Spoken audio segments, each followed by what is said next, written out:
खबरों का पंचनामा, हकीकत की पड़ताल राजन पंडित के साथ। इसीलिए मैं सरकारी नौकरियों और सरकारी भर्तियों का हमेशा विरोध करता रहा। सरकारी तंत्र में सरकारी नौकरियों में भ्रष्टाचार का दीमक इस कदर लग चुका है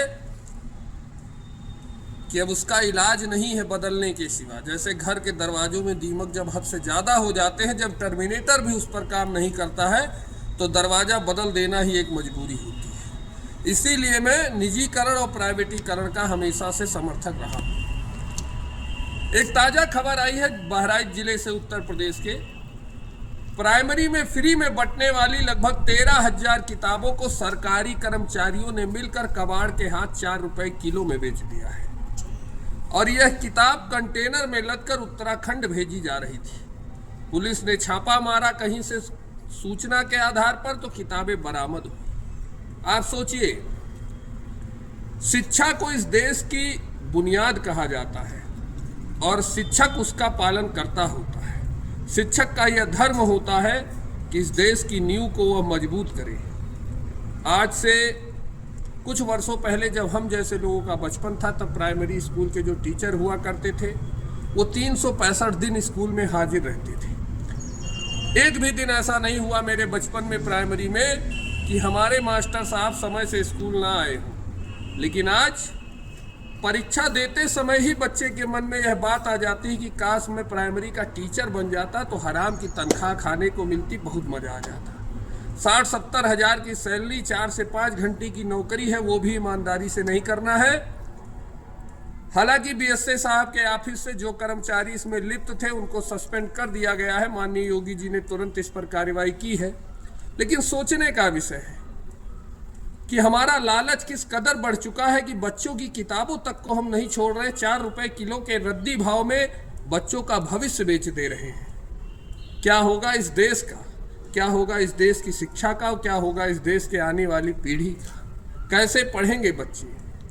इन सभी विषयों पर अब विचार करने की ज़रूरत है। और इसीलिए मैं हमेशा वकालत करता हूँ निजीकरण की। इस देश में केवल सुरक्षा और स्वास्थ्य को छोड़कर बाकी सभी सुविधाएं अगर निजीकरण कर दी जाए तो कोई अपराध नहीं होगा।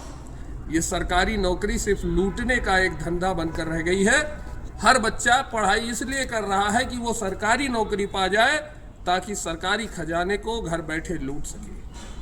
हो सकता है कुछ लोगों को यह बात बुरी लग रही हो जो आज सरकारी नौकरी में हैं, लेकिन कैसे भरपाई करेंगे वो इस घटना की जो बहराइच जिले में घटी है और आज सोशल मीडिया पर वायरल हो रही है? उसका भी जवाब उन्हें देना होगा। मेरे कमेंट बॉक्स में आकर जवाब पहले उस विषय पर दें कि वो कौन से लोग थे जिन्होंने 4 रुपए किलो में बच्चों का भविष्य बेच दिया।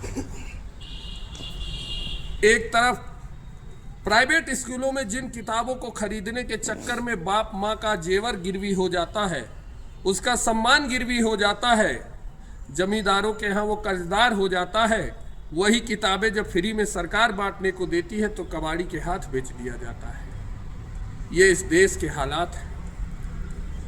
वही टीचर प्राइवेट स्कूलों में 10,000, 15,000 और 20,000 की सैलरी में 1 नंबर की शिक्षा देते हैं, जहां हम अपना एडमिशन बच्चों का कराने के लिए दौड़ते रहते हैं। और वही टीचर 70-80 हज़ार सैलरी लेकर भी प्राइमरी और उच्च शिक्षा में पढ़ाना नहीं चाहते हैं। उनको शर्म नहीं आती कि अगर मैं सरकारी खजाने से 80,000 रुपये महीने की तनख्वाह ले रहा हूं तो मेरा धर्म क्या है, मेरी कर्तव्य क्या है, मुझे करना क्या चाहिए। यह सिर्फ एक खबर नहीं है, यह एक सवाल है समाज के उन लोगों के लिए जो सरकारी नौकरियों की आज तलाश कर रहे हैं और जो आज किसी सरकारी पद पर बैठे हुए हैं। उनको तौलना होगा अपना ईमानदारी की तराजू पर कि उनका ज़मीर क्या इस हद तक मर चुका है कि वो छोटे छोटे नौनिहाल बच्चों के भविष्य से भी खिलवाड़ कर सकते हैं। तमाम खबरें आती हैं, कहीं डॉक्टर दवाइयाँ नकली बेच रहा है, कहीं किताबें कबाड़ के भाव में बेच दी जा रही हैं। मतलब पूरा सरकारी तंत्र इतना भ्रष्ट हो चुका है कि इसकी नस नस में दीमक भर चुका है। अब इसका इलाज सिर्फ यही है कि सभी संस्थाओं को अगर निजीकरण की तरफ ले जाया जाए तो कुछ भी गलत नहीं है। आपका इन विषयों पर क्या कहना है, अपनी राय कमेंट में जरूर दीजिएगा। आपकी राय हमारे लिए बहुत महत्वपूर्ण है। वीडियो पसंद आए तो चैनल को सब्सक्राइब कीजिएगा, लाइक कीजिएगा। धन्यवाद। जय श्री राम, जय हिंद, वंदे मातरम।